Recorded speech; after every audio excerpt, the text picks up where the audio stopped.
সুপ্রিয়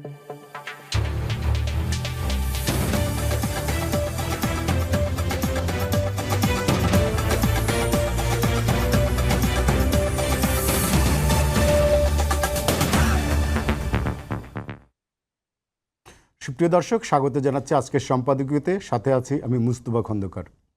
সরকার গঠনের 3 মাস পূর্ণ হতে না হতেই দেশের রাজনীতিতে অস্থিরতা দেখা দিয়েছে।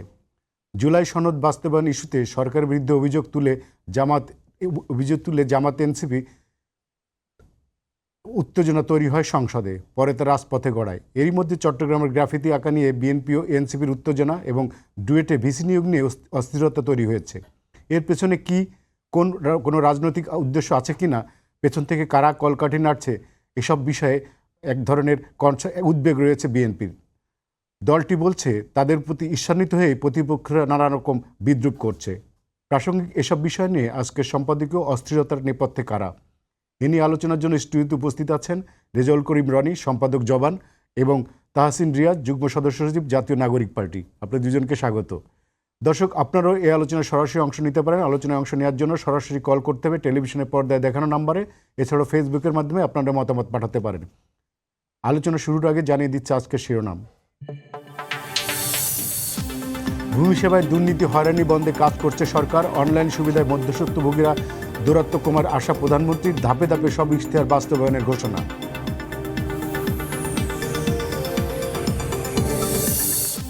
পানি সংরক্ষণ যুক্ত করে সংশোধন হচ্ছে তিস্তা প্রকল্প। জুলাইয়ে শুরু পদ্মা ব্যারেজের কাজ। গঙ্গা চুক্তি নবায়নে নতুন বোঝাপড়া চায় ভারত। ধারাবাহিকতায় জোর বাংলাদেশের।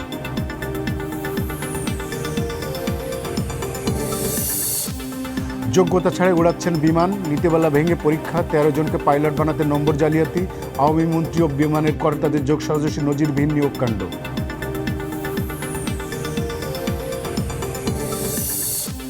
সেপ্টেম্বর থেকে শুরু হতে পারে স্থানীয় নির্বাচন। আগে সিটি নাকি ইউপি নির্বাচন নির্ভর করছে বরাদ্দের উপর। জানালেন প্রতিমন্ত্রী। প্রশাসক নিয়োগে বগুড়ায় সিটি কার্যক্রম শুরু।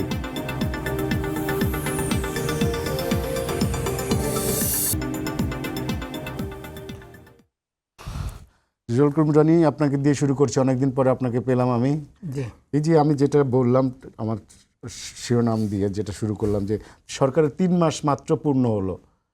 এই 3 মাসের মধ্যে এর আগে তো আমরা জুলাই সনদ নিয়ে আমরা দেখেছি রাজপথেও আছে, সংসদেও আছে, এনসিপি এবং জামাত জোটবদ্ধভাবে আন্দোলন করছে। এখন আবার ভিসি নিয়োগ নিয়ে এবং গত 2 দিনের চট্টগ্রামের গ্রাফিতি থাকবে কি থাকবে না সেটা নিয়েও এক ধরনের অস্থিরতা আমরা দেখলাম। এর পেছনের কি আপনি কোনো রাজনৈতিক উদ্দেশ্য দেখেন, নাকি এটাই স্রেফ একটা ইমোশন আছে রাজনীতিতে? ধন্যবাদ সবাইকে যে যেখান থেকে আমাদের দেখছেন এবং শুনছেন, সবাইকে আমার সালাম, কৃতজ্ঞতা। এগুলো সবই রাজনীতির অংশ, কিন্তু তাতে কোনো সমস্যা নেই। সমস্যাটা হলো যে এখান থেকে যদি কোনো কিছু আপনি গেইন করতে পারতেন। বিরোধী দল কী গেইন করতে চায় এটা তো পরিষ্কার না। সরকারি দল কী গেইন করতে চায়, হ্যাঁ সরকারি দল ক্ষমতায় আছে, ক্ষমতায় থাকতে চায়, হ্যাঁ সেটা পরিষ্কার বোঝা যাচ্ছে, অসুবিধা নেই। কিন্তু বিরোধী দল আসলে কী গেইন করতে চায় এটা পরিষ্কার না। আপনি যে ইস্যুগুলোর কথা বললেন, সেই ইস্যুগুলোতে যাওয়ার আগে আমি গতকালকের প্রথম আলোর একটা শিরোনাম, ফ্রন্ট পেজের আপনার ডবল কলাম স্টোরি, যে এটা নিয়ে বহু আলাপ করছে আমি, এনসিপি জামাত জোটের সাথে বহু টকশোতে আলাপ হয়েছে ইস্যুটা নিয়ে। সেটা হলো যে বাংলাদেশ ব্যাংকের নতুন গভর্নর নিয়োগ দেওয়ার মধ্য দিয়ে, মানে জামাত এনসিপির থেকে গভর্নর না দিয়ে বিএনপি তার একজন দলীয় লোক গভর্নর দেওয়ার মধ্য দিয়ে এস আলমকে ফেরানোর আয়োজন করেছে। এটাই ছিল কমন বয়ান, প্রতিষ্ঠিত ন্যারেটিভ এটা ছিল। আমরা যতই বলি যে না এস আলম ফিরবে না, চাইলেও ফিরবে না, হাতে পায়ে ধরলেও ফিরবে না, কারণ সে কোনো ব্যবসায়ী ছিল না, লুটপাটের জন্য সেখানে আসছিল, যার দরকার ছিল লুটপাট যা করার, আমি বলি তার লুটপাট কইরা নিয়ে চলে গেছে, সেখানে আসবে না, নাগরিকত্ব প্রত্যাহার। এখন কালকে যে স্টোরির কথা বলছিলাম, হ্যাঁ সে শুধু তার নিজের নাগরিকত্ব প্রত্যাহারের আবেদন করেনি, তার বউ, ছেলে, মেয়ে সবার নাগরিকত্ব প্রত্যাহারের আবেদন জানাইছে। নাগরিকত্ব প্রত্যাহার করলে কি করবে সে? এইবার তার টাকা ফেরত আনার জন্য যে আয়োজন করতেছে, সে যে দেশে নাগরিকত্ব ওই দেশের হয়ে সে ফাইট করবে বাংলাদেশের সাথে, এবং সে একটা মাইলেজ পাবে, সুবিধা পাবে। তাইলে এই যে আপনারা এতদিন ন্যারেটিভ তৈরি করলেন যে এস আলমকে ফেরানোর জন্য আবেদন করে, যারে ফেরানোর কথা বললেন আপনি, সে নিজেই এখন বাংলাদেশের নাগরিকত্ব সে নিজে এবং তার পরিবার সারেন্ডার করছে, নাগরিকত্ব ক্যান্সেল করতে চাচ্ছে, নাগরিকই হইতে চাচ্ছে না। তার মানে সে আসবে না দেশে। তাহলে আমরা যে বললাম যে সে আসবে না, হ্যাঁ, বরং তাকে ধরা যায় যেভাবে সেইভাবে আইন করা হচ্ছে যাতে তার টাকা পয়সা ফেরত আনা যায়। এবং এখানে ব্যাংকগুলো একটা বিপুল রকম ক্রাইসিসের মধ্যে আছে এবং অবর্ণনীয় ক্রাইসিসের মধ্যে আছে।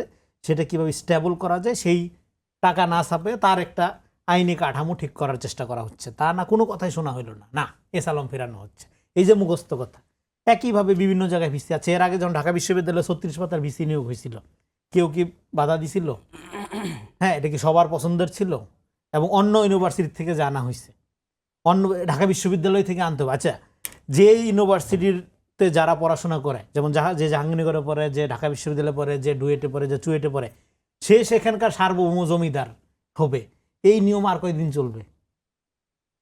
এইটা কোন ধরনের জমিদারি যে ঢাকা বিশ্ববিদ্যালয়ে একজন পড়ছে সে ঢাকা বিশ্ববিদ্যালয়ের শিক্ষক হইতে হবে, অন্য জায়গায় সে হইতে পারবে না। আবার যে অন্য জাহাঙ্গীরনগর, সে জাহাঙ্গীরনগরের শিক্ষক হইতে হবে। কেন?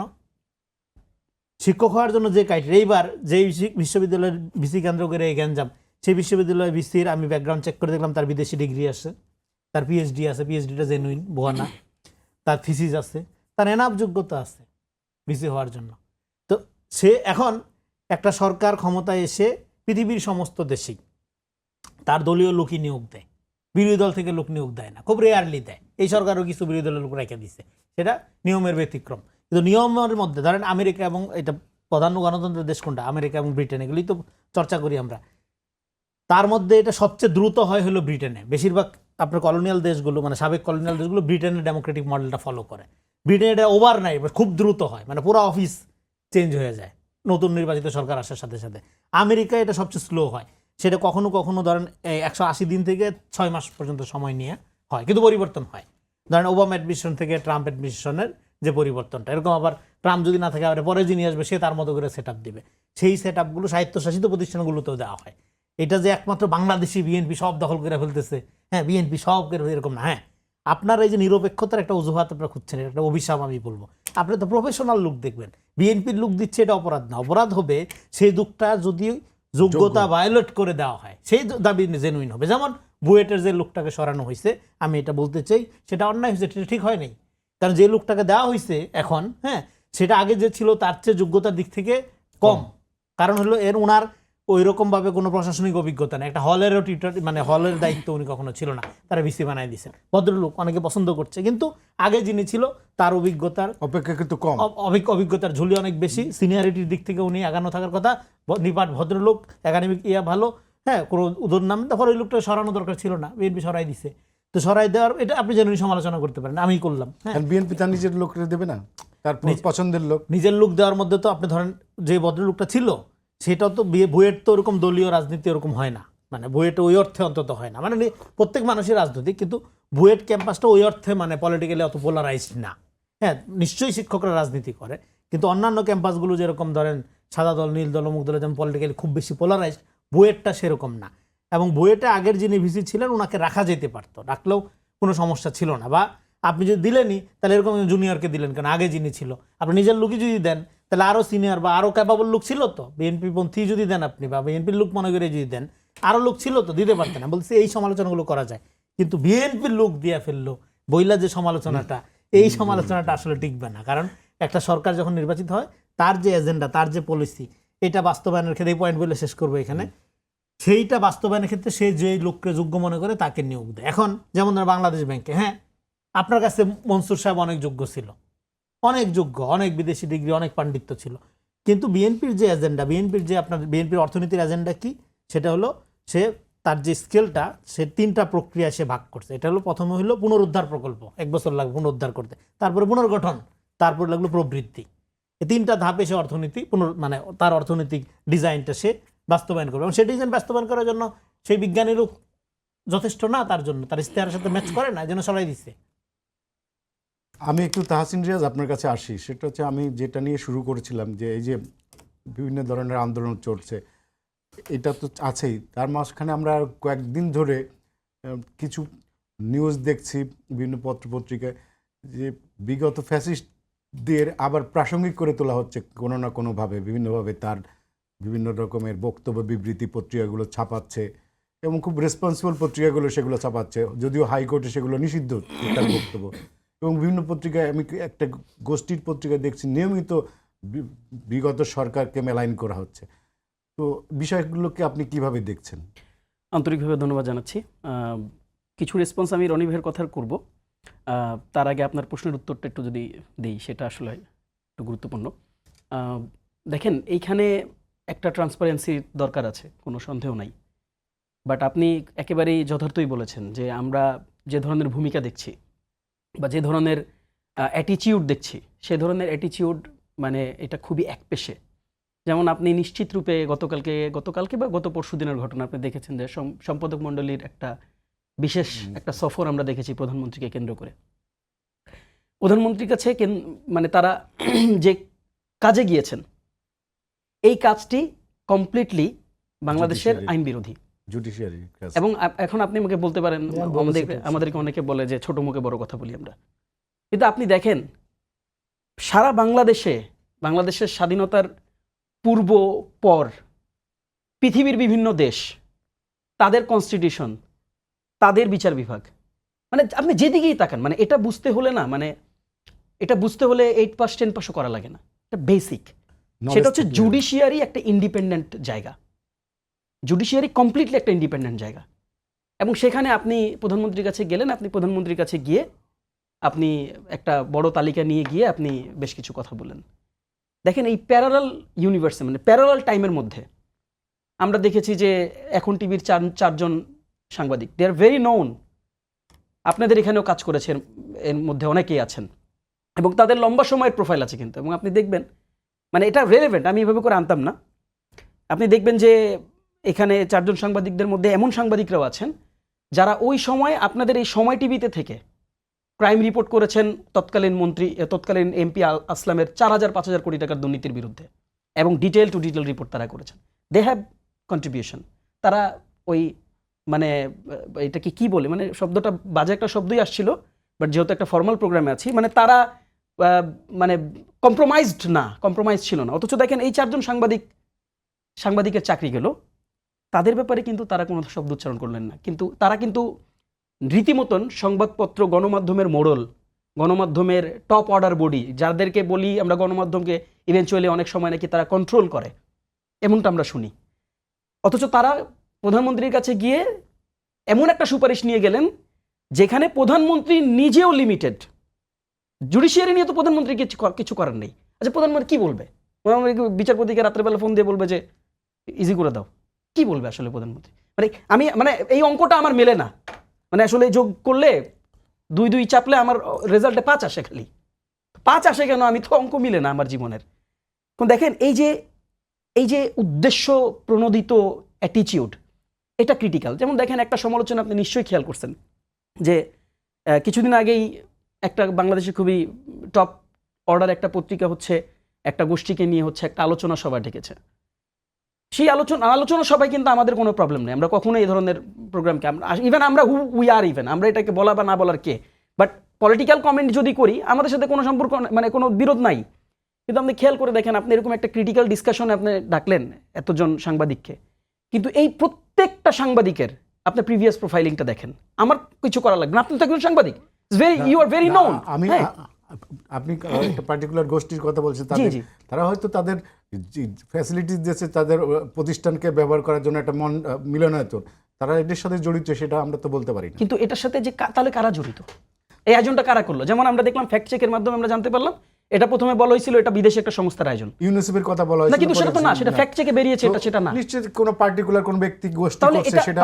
তাহলে আপনি যে যাকে জায়গা দিলেন, ধরেন আমি একটা খুব মানে ফেয়ার একটা কোশ্চেন করি, ধরি আপনি সন্ত্রাসী গোষ্ঠীকে নিয়ে আপনার সময় টিভিতে প্রোগ্রাম করছেন, ধরি দে আর নট ক্রিমিনাল, আমি এটা বলতে চাই না, বাট ধরি আপনি এরকম একটা প্রোগ্রাম করছেন, আমি অ্যাকিউজ করব কাকে? অবশ্যই ভেনু যাকে যে দিছে তাকে করা তো উচিত। এখন দেখেন যাদেরকে প্রবলেম হচ্ছে, আমি একটু ভেঙে দিই, এখন যাদের ব্যাপারে আপনি কথা বলছেন এদেরকে তো আপনি ডিরেক্টলি অ্যাকিউজ করতে পারছেন না, কিন্তু মামলাও তো নাই, কোনো সমস্যা নাই, কিন্তু আপনি কি দেখবেন? আপনাকে তো বেসিক অ্যাটিটিউডটা দেখতে হবে। বেসিক অ্যাটিটিউড দেখতে হবে না যে সে এতদিন ধরে সে কি ফ্যাসিস্ট এনাবেলার ছিল না? আপনি বলতে পারেন বুকে হাত দিয়ে, আপনি তো উইটনেস। এখানে রনি ভাই আছেন, সে কি বলতে পারবে বুকে হাত দিয়ে যে মানে তাদের কোনো ভূমিকা ছিল না এই ফ্যাসিজমকে? এর মাধ্যমে আপনি কি বলতে চাচ্ছেন? এটা বলার একটা উদ্দেশ্য আছে, সেটা কি জানেন? এটা আমাদের জন্য না শুধু, এটা আমাদের বাংলাদেশের প্রত্যেকটা গণতান্ত্রিক দলের জন্য এখানে মেসেজ আছে।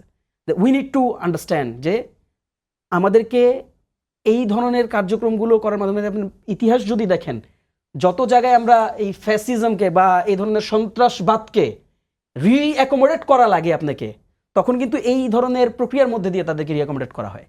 কাজে আমরা এটাকে এর বাইরে কিছু দেখতে চাই না। এটা হামের আলোচনা, হামের আলোচনা। আমি আপনাকে খুব নিশ্চিতভাবে বলতে পারি, আপনি আপনার সম্পাদকীয় বিগত 10 দিনের আলোচনা দেখেন, প্রত্যেকটা জায়গায় আমরা হাম নিয়ে আলোচনা করেছি। Everyone is discussing. সরকার এটার ব্যাপারে highly concern and they are taking measure. তারা সর্বোচ্চ চেষ্টা করছে। সরকারকে কি আপনি রেসপন্সিবল পাইছেন? পান নাই তো।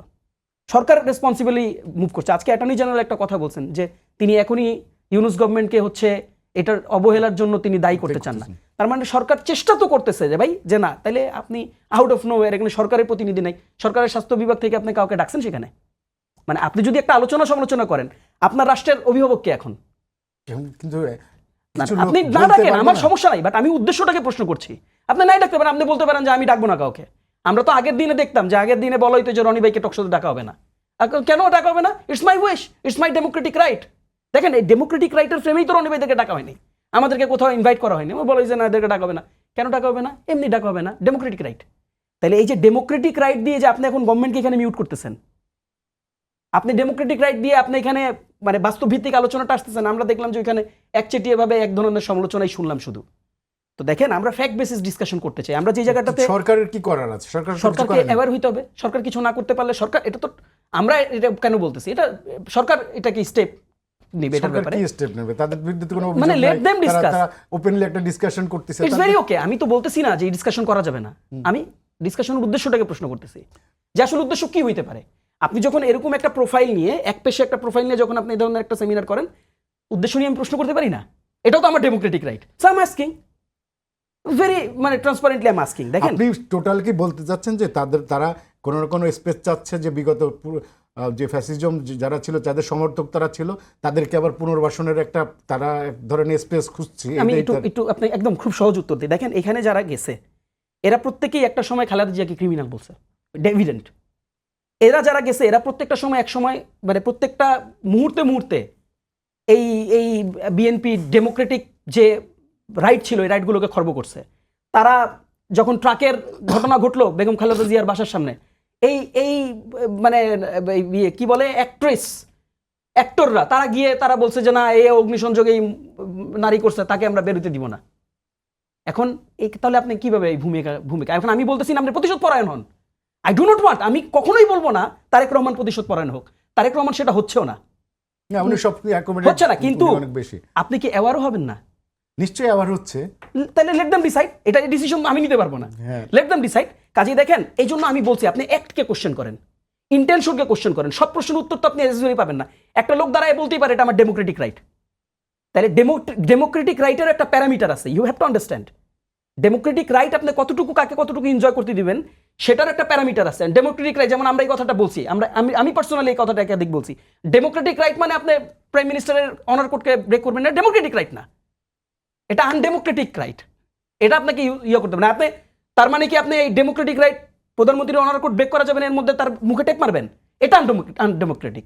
প্রধানমন্ত্রীর সমালোচনা করবে, প্রধানমন্ত্রীকে প্রশ্ন মানে ক্ষতবিক্ষত করবে, জর্জরিত করবে, কিন্তু আপনি তাকে ওই মানে ওই ধরনের ফ্যাসিবাদী শব্দ দিয়ে আপনি করবেন না। ভাই এই এই এই মানে পরিবেশটি তো আমরা চাইছি, তাই না? এর বেশি তো আর কিছু চাইনি আমরা। যেখানে মানে প্যারালাল জায়গায় দুইটা পার্টি যখন বসবে তাদের মধ্যে বাদানুবাদ হবে, তর্ক হবে, যুক্তি হবে, কিন্তু তিনি একজন আরেকজনকে পার্সোনাল অ্যাটাক করবেন না। That's it. আমি একটু শেষ করব মানে সরি, এখানে দুইটা প্রসঙ্গ আসছে। একটা প্রসঙ্গ হচ্ছে, দেখেন আজকে টিআইবির একটা রিপোর্ট আসছে। টিআইবিতে বলা হয়েছে মানবাধিকার রক্ষায় নির্বাচনী অঙ্গীকারের সম্পূর্ণ বিপরীত দিকে অবস্থান করছে সরকার। আপনি জিজ্ঞেস করেছেন না কেন এই ধরনের মানে ঘটনা ঘটছে, এটা আজকে টিআইবি বলছে। টিআইবি এটা ক্রেডিবল অর্গানাইজেশন, আমরা এটার ব্যাপারে জানি, নতুন করে এখানে বলার কিছু নেই। এবং তারা বলছে যে 2009 সালের আইনকে আবার পুনর্বহাল করা, সেই জায়গাটাতে ফিরে যাওয়া। এবং যেখানে আমরা দেখি যে সেই মানবাধিকার কমিশনের কর্তা ব্যক্তিরা হলেন স্পিকার, আইনমন্ত্রী, স্বরাষ্ট্রমন্ত্রী, মন্ত্রী পরিষদের সচিব এবং স্পিকার মনোনীত 2 জন এমপি। এ ধরনের ক্রিটিক্যাল মানে আনপ্যারালাল জায়গায় যখন আমরা দেখি রাষ্ট্রকে, তখন তো আসলে প্রশ্ন থেকেই যায়। এবং আরেকটা ব্যাপার আমি আপনাকে বলি, দেখেন স্বায়ত্তশাসিত প্রতিষ্ঠানে আপনি কাকে নিয়োগ দিবেন? দলীয় কর্মী আপনি নিয়োগ দিবেন। এখন ওই যে আবারও প্রসঙ্গ এটা কি আনইথিক্যাল, এটা কি আনকনস্টিটিউশনাল? না, এটা আনকনস্টিটিউশনাল না। এটা আপনি কিছু কিছু জায়গায় বলতে পারেন যে এটা আনইথিক্যালও না। ঠিক আছে, আপনি ধরেন ভালো একজন মানুষের নিয়োগ দিচ্ছেন, এটা তো আনইথিক্যাল না।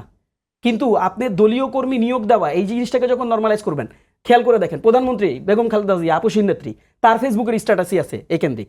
তিনি কি বলছিলেন? তিনি বলছিলেন স্বায়ত্তশাসিত প্রতিষ্ঠান এই সমস্ত প্রতিষ্ঠানে বিএনপি যদি কখনো ক্ষমতায় যায় তখন দলীয় কর্মীদেরকে নিয়োগ দিবে না, বরং যোগ্যতার তিনি ভিত্তিতে। এমফেসিস কাকে করছেন? যোগ্য। হ্যাঁ, রনি ভাইকে আমি থ্যাঙ্কস জানাই, রনি ভাই বুয়েটের বিষয়টাকে কিন্তু জায়গায় নিয়ে যাদেরকে আসছে। নিয়োগ দিচ্ছে তারা তো অযোগ্য না। হ্যাঁ, এখন দিস ইজ দি থিং, আমাদেরকে ওই ফ্যাক্ট চেকিং এর মধ্যে দিয়ে নিয়ে যেতে হবে। যেমন কোন একটা বিশ্ববিদ্যালয়ের একজন ভিসির ব্যাপারে আমরা দেখলাম, সেই ভিসির Facebook status, he doesn't even know the norms, the way of using of social media, he doesn't even know. তাহলে আপনি ওনাকে কিভাবে দিলেন? এবং আমরা বিভিন্ন জায়গায় বিভিন্ন অংশে যখন নিয়োগ প্রক্রিয়াগুলো দেখছি, এই নিয়োগ প্রক্রিয়াগুলো আমাদের কাছে মনে হচ্ছে, প্রশ্নটাকে শব্দটাকে খেয়াল করেন, আমাদের কাছে মনে হচ্ছে বড্ড তাড়াহুড়া হচ্ছে। এত তাড়াহুড়ার প্রয়োজন নাই। আমরা বারবার একটা জিনিস বলছি যে ভাই দেখেন, আমরা আপনাদেরকে সহযোগিতা করতে চাই, আমরা আপনাদের শত্রু না, আমরা আপনাদের বিরোধী দল।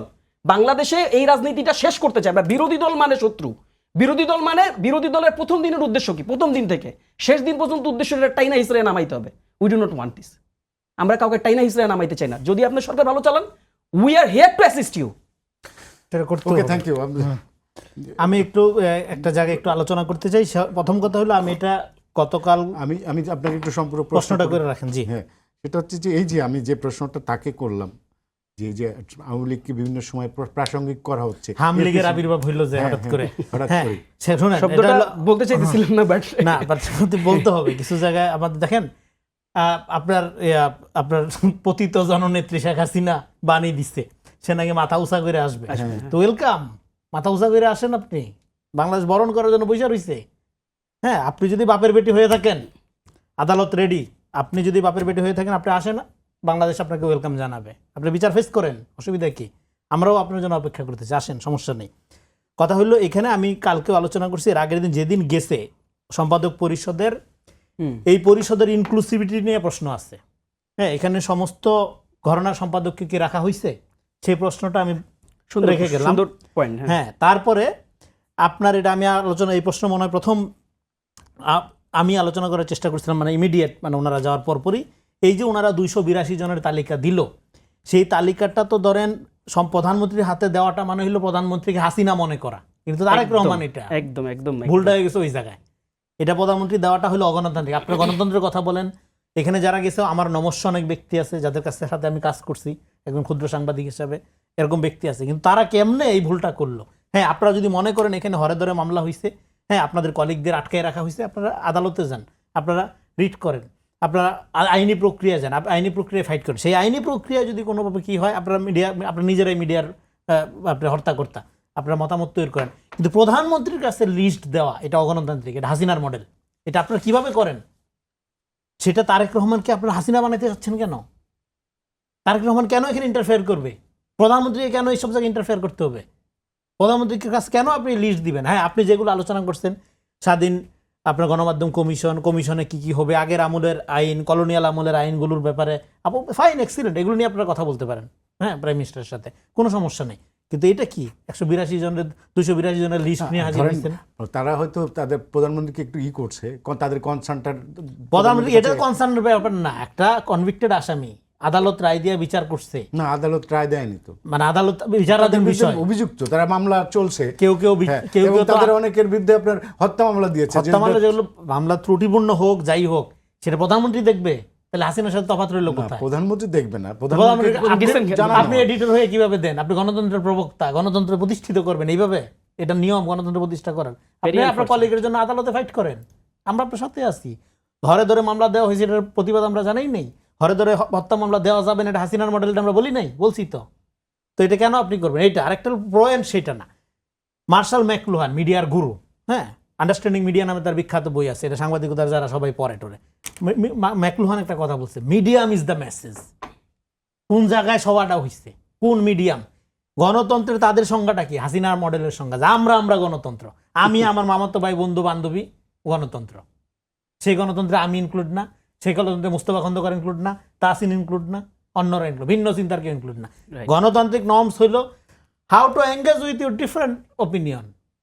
আপনার কাউন্টার পার্ট, আপনার 100% ডিসেন্ট মতামত, যেটা বিরুদ্ধ মত, সেটার সাথে আপনি কিভাবে এঙ্গেজ হচ্ছেন, সেটা দিয়ে আপনার গণতন্ত্র আমি মেজার করবো। আমি আর আমার মামু মিলা গণতন্ত্র, এই হাসিনার মডেল চর্চা করেন আপনারা, হ্যাঁ, গণতান্ত্রিক প্রতিষ্ঠান। আরেকটা হলো মত প্রকাশের স্বাধীনতা বইলা কিছু নাই, অবাধ, এটা জঙ্গলে থাকে। মত প্রকাশের স্বাধীনতার সাথে at the same time what not to say, এটা জড়িত। আপনি ইউরোপ আমেরিকা গণতন্ত্রের স্বর্ণভূমি বলি না, উদাহরণ বলি না, আপনি অ্যান্টিসেমিটিক বক্তব্য দেন তো সেখানে গিয়ে ফ্রিডম অফ স্পিচের নামে। তাহলে আপনি ফ্রিডম অফ স্পিচ চর্চা করবেন, এট দ্য সেম টাইম আপনাকে জানতে হবে হোয়াট নট টু সে, কোনটা বলা যায় না সেটা আপনাকে জানি না, তারপরে ফ্রিডম অফ স্পিচ চর্চা করতে বলেছে যেটা বলার মতো না, সেটা রাজনৈতিক স্ফিয়ারে, পলিটিক্যাল স্ফিয়ারে। এবং আরেকটা হলো হাসিনার ফ্যাসিজমটাকে আমরা কালচারাল ফ্যাসিজম বলতাম। হাসিনা পলিটিক্যালি এটা তো ফ্যাসিজম ছিল না, পলিটিক্যালি ছিল একটা মাফিয়াতন্ত্র, ছাত্রলীগ যুবলীগের একটা গুন্ডাতন্ত্র ছিল। এইটার ফ্যাসিস্টিক মডেলটা, এটার ইডিওলজি, মতামত, চিন্তা, এটা উৎপাদন করছে কালচারাল ফোর্স, এই সাংবাদিকতা, এই মিডিয়া, 2-4টা বিরল ব্যতিক্রম বাদে। তো ফলে এখানে এখন যারা, এবং এখানে গোয়েবলেস একটা মজার কথা বলছে যে তারা গণতন্ত্রের ফাইজলামিটা জানতো। তারা বলছে যে গণতন্ত্রের যে স্পেসটা, এই স্পেসটা সবসময় তার এনিমিকে স্ট্রেনদেন করার সুবিধা দিয়ে থাকে। এই জন্য হিটলার এই সুযোগটা দিতে চায় না, একদম সাবা করে দিছে।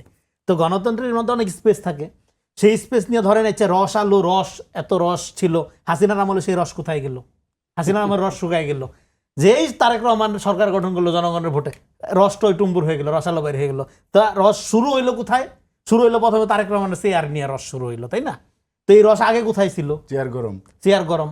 তো এখন এটা সহ্য করতে হবে তারেক রহমানকে। আমি এখানে এই জন্য আমরা বলবো পলিটিক্স অফ হিউমার করবেন, সরকারের সমালোচনা করবেন, প্রধানমন্ত্রী তারেক রহমানকে ধুয়া ফেলবেন, ব্যক্তি তারেক রহমানের অনার কোড রক্ষা করতে হবে, এটা বারবার বলছি আমরা।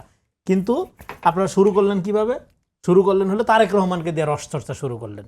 তার মানে কি? আপনার ওই যে 18 বছরের যে বয়ান, এখানে সাংবাদিকতা কি ছিল? সাংবাদিকতা মোটা দাগে কি ছিল?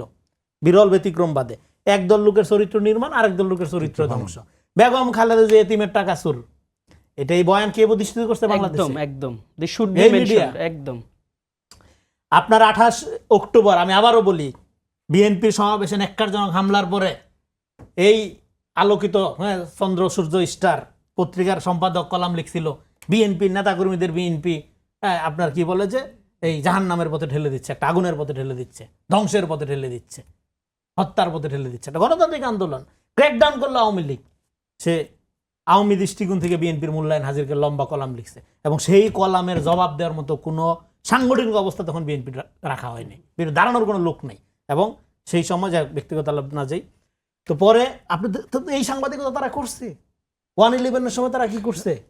তো ফলে তাদের আজকে ইয়ানফসি করার কথা, সেখানে তারা কি করছে? Freedom of speech.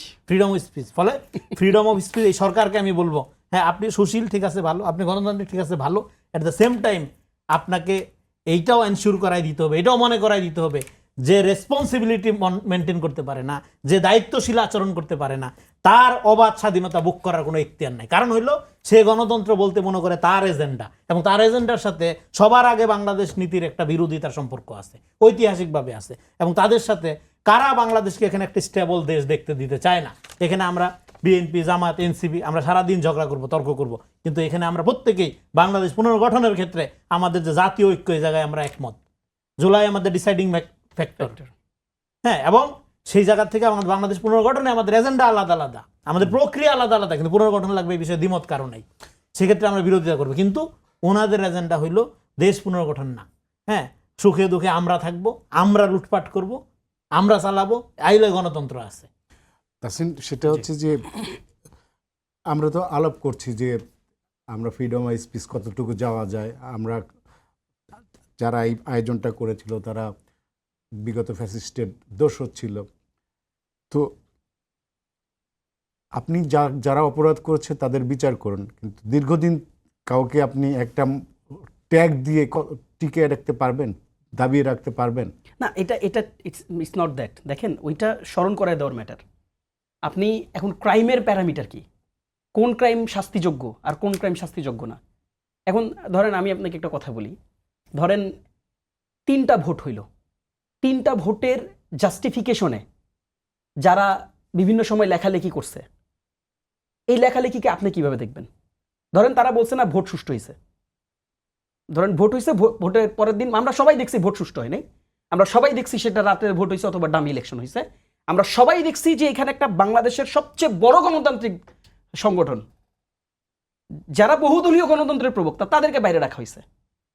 জামাতকে কি করা হয়েছে 16-17 years, we all know. NCP তখন ছিল না। তো এই সব কিছু তো আমরা দেখছি, তাই না? এই সব কিছু দেখতে দেখতে আমরা এবার পরের দিন পেপার খুলে আমরা দেখছি যে ভোট সুষ্ঠু হয়েছে। এটা সত্য না মিথ্যা? এখন এটাকে আপনি শাস্তিযোগ্য অপরাধ হিসাবে দেখবেন? আপনি সে তো বলতে পারে ভাই আমি একটা কেন্দ্রে দেখছি, মানে আমি মজার ঘটনা, আমি সেদিন কার সাথে যেন কথা বলতেছিলাম, সে এক্সাম্পল করতেছিল যে আমি একটা কেন্দ্রে দেখছি ভোট সুষ্ঠু হয়েছে।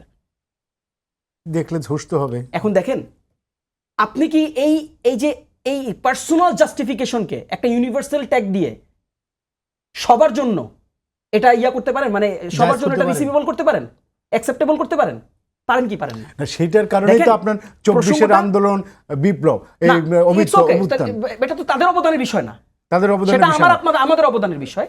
সেটা একেবারে রাস্তার একজন খেটে খাওয়া রিক্সা চালক যার ঘাম শরীরে জর্জরিত, সেই ভদ্রলোকের উঁচু আওয়াজে এই ফ্যাসিজমের বিরুদ্ধে দাঁড়ানোর অবদানের সে তো তার অবদান না। কিন্তু আমরা তো সেই জন্য সামনে যাব, আমরা পেছনে কেন তাকাচ্ছি? না, আমি কাউকে পিছনে নিচ্ছি না, কাউকে পিছনে নিতেও চাই না, আমরা কাউকে পিছনে নিতে চাই, বাট আমার প্রসঙ্গ হচ্ছে এটা, তাহলে আপনি তাদেরকে কোন প্যারামিটারে রাখবেন? সে তো শাস্তিযোগ্য অপরাধ করেনি নিশ্চয়ই, কারণ তার ফ্রিডম অফ স্পিচ আছে। তাহলে আপনি তার ব্যাপারে ভীত হবেন। This is what I want to say. আপনি তাকে ব্লাইন্ডলি বিলিভ করবেন না। This is what I want. ধরেন একটা লোক আপনার কাছে, আপনি ধরেন একটা লোককে চিনেন, পার্সোনালি চিনেন, যেই লোক, দেখেন আমি কিন্তু ওই যে আপনার এই মামলার বিরুদ্ধে, এই মামলা এই যে ধরেন গণহারে মামলা, যেটা এই গণহারে মামলা আপনি কেন দিবেন? একজন সাংবাদিক আপনার দিয়ে দিয়েছেন হত্যা মামলা, কেন দিবেন? আপনি দিবেন না। এই রাষ্ট্র দরকার ছিল না তো আমাদের। এই মামলাতে এই গভর্নমেন্ট দিনে ইন্টারিম দিয়েছে, ইন্টারিম দিচ্ছে, ইন্টারিম ভুল করছে। তা আপনার কি মনে হয় আমি বলবো যে ইন্টারিম খুব ভালো একটা কাজ করছে? ইন্টারিম ভুল করছে। এখন গভর্নমেন্টের কি করার আছে? হ্যাঁ, এই গভর্নমেন্টের তো কিছু করার নাই, এটা বিচার বিভাগ তার জাস্টিস ইনশিওর করবে। এই গভর্নমেন্ট কি করবে? রাদার এই প্রশ্নটাই করেন, তাহলে এই গভর্নমেন্টে যদি কিছু না করার থাকে, তাহলে এই গভর্নমেন্টের কাছে 282 জন তালিকা যে নিয়ে গেল, কেন নিয়ে যাওয়া হইলো? তার মানে সে ইন আ ওয়ে এই গভর্নমেন্টকে বিতর্কিত করতে চায়, অর সে এমন একটা মেসেজ দিতে চায় জনগণের। এটা তো ক্রিটিক্যাল মুভ। আমি এটাকে খালি চোখে দেখতেছি, আমি জানি না এটা রাষ্ট্রপ্রধান, সরকার প্রধান খালি চোখে দেখতেছে কিনা। যদি খালি চোখে দেখে থাকে, তার মধ্যে সরলতা আছে, সে ভুল করতেছে। এই সরলতা দিয়ে দেশ চলবে না। এখন দেখেন আমি যে পরিষ্কার বক্তব্যটা পরিষ্কার করতে পারতেছি না। দেখেন আপনি 16 বছর ধরে একটা লোককে দেখছেন আপনার সামনে মিথ্যা বলে, কি বলে? মিথ্যা বলে, সে মিথ্যা লেখে, সে একটা অনৈতিক জায়গাকে নৈতিকভাবে প্রুফ করতে চায়। এই লোককে আপনি কি বিশ্বাস করবেন? বিশ্বাস করা উচিত হবে? আপনি ভীত হবেন না তার ব্যাপারে, আপনি সতর্ক থাকবেন না তার ব্যাপারে, থাকা উচিত। তাহলে সেটাই করেন, দ্যাটস অল রাইট। এখন আমি বলতেছি না তাকে আপনি লকআপে নেন, আমাদের হাতে প্রায় সময় শেষ। আমি তাকে বলতেছি না আপনি লকআপে নেন, আমি তাকে বলতেছি না তাকে আপনি মিথ্যা মামলা দেন। বাট একটা মিথ্যাবাদীর ব্যাপারে সোশ্যাল ট্রিটমেন্ট কি হওয়া উচিত সেটা তো আপনি করবেন। এটা সোশ্যাল ট্রিটমেন্টের ম্যাটার। কিন্তু একটা লোক মানুষ খুন করে মারে, সেটাকে জাস্টিফাই করে। 5ই মে সারা রাত হত্যাযোগ্য হইল, ওই সময়কার স্টেটমেন্টগুলো, আল জাজিরার স্টেটমেন্টগুলো আমরা দেখলাম যে মানুষ খুনের কথা বলা হইলো, পরের দিন আপনি গাছ নিয়ে মায়া কান্না করলেন। এটাকে কি বলে জানেন? এটাকে অনৈতিক অবস্থান বলে। তাহলে যারা অনৈতিক অবস্থান নেয় তাদের ব্যাপারে আপনার সতর্ক হওয়া উচিত। This is the thing. আমি দেখেন সতর্ক ছাড়া আমি অন্য কোনো শব্দ উচ্চারণ এখানে করি নাই। দেখেন এইখানে একটা গুরুত্বপূর্ণ আর ব্যাপার হামলিক নিয়ে আমি জানি না, মিস করছি, রনি ভাই শুধু একটা সাপ্লিমেন্ট করবে। এখানে এদেরকে রিডান্ডেন্ট করে ফেলতে হবে, অপ্রাসঙ্গিক তারা হয়েই গেছিল, কিন্তু এর মধ্যে দিয়ে যে আপনার হামলা করলো, এবং এখানে যেই রাজনৈতিক দল, একটা দল যাইয়া তারা বললো তাদের প্রিয় পত্রিকা এগুলো না পড়লে তাদের ঘুম হয় না, হ্যাঁ, তাদের জন্য স্বাস্থ্যকর বলার মধ্যে তাদেরকে মেইন স্ট্রিম করার চেষ্টা করা হলো। হ্যাঁ, আবার সাংস্কৃতিকভাবে সবচেয়ে বেশি ক্ষতিটা এই মতাদর্শের বিরুদ্ধেই তারা করছে এগুলো। যাই হোক, ফলে আমি মনে করি দেখেন এখানে একটা গুরুত্বপূর্ণ আলাপ। শেখ হাসিনা ফেরার ঘোষণা দিয়েছে আনন্দবাজারে, বলছে এখানে আমি বলতে চাই যারা আওয়ামী লীগের সমর্থক আছেন আপনাদের আবার উস্কাচ্ছে। এখানে আওয়ামী লীগ করা মানে অপরাধ সেটা আমরা বলছি না, আমরা বারবার ট্রুথ অ্যান্ড রিকনসিলিয়েশনের কথা বলছি। এখানে একটা নির্বাচিত সরকার আছে, এক নির্বাচিত সরকার জনগণের ভোটে নির্বাচিত। আপনারা যারা অপরাধ করেন না, আওয়ামী লীগ সমর্থক, আপনারা বাংলাদেশের নাগরিক, আপনাদের মানবিক মর্যাদা, আপনাদের নাগরিক অধিকার 100% প্রোটেক্ট করে এই সরকারের দায়িত্ব, সেটা সরকার করতে বাধ্য ইনফ্যাক্ট। কিন্তু শেখ হাসিনা আপনাদেরকে শান্তিতে থাকতে দিবে না। সে তার মতো করে তার অলিগারগুলো নিয়ে পালাইছে, আপনাদেরকেও সে তো বাংলাদেশের মানুষকে ভালোবাসে না। বাংলাদেশের মানুষ ইন জেনারেলি তার শত্রু, আওয়ামী লীগ, বিএনপি, জামাত, সেটা যেই হোক না হইলে এখানে যারা নিরীহ আওয়ামী লীগের সমর্থকরা রয়ে গেছে, হ্যাঁ, আজকে তাদেরকে উস্কায়া তাদেরকে আবার মাইর খাওয়ার জন্য নামাচ্ছে সে, যে দ্রুতই ফিরতেছি, রেডি হও। আপনারা তার ফাঁদে পা দিবেন না, শান্তিতে থাকেন, দেশকে আগায় নেন, সহযোগিতা করেন। শেখ হাসিনার তাকে রং হেডেড তো আপনার শুধু তারেক রহমান লন্ডনে থেকে বলছে তা তো না, অনেক আগেই বলা হয়েছে। এই আমলে বলছে, সুপ্রিম কোর্টে বলছে, কত আগে বলছে, এটা অনেক আগে, 98 সালে। 98 তো রং হেডেড একটা মানুষ, হ্যাঁ, তার এত বছরে তার মাথার অবস্থা কি সেটা তো জুলাই গণঅভ্যুত্থানের মধ্যে দেখা গেছে। নিজের দেশের বাচ্চাদেরকে ওইভাবে গুলি করে মারে, পৃথিবীতে গাজা স্ট্রিপ ছাড়া আর কোনো ভূমিতে এত অল্প বয়সী বাচ্চাদের এত অল্প সময়ে মারা হয়নি। এত প্রতিশোধ পরায়ণ মানে আপনি আওয়ামী লীগের লোককে সে চাইরা দিবে, আওয়ামী লীগের লোকের সে ছাপা, এই যে আওয়ামী লীগের নিরীহ লোকদেরকে আপনার এই পুলিশি হয়রানির মধ্যে ফালানোর জন্য সে উস্কাচ্ছে দিল্লিতে বৈশা। ফলে আপনার এই ফাঁদে পা দিবেন না। বাংলাদেশ আমাদের পুনর্গঠন করতে হবে, অনেক হয়েছে, এনাফ ইজ এনাফ।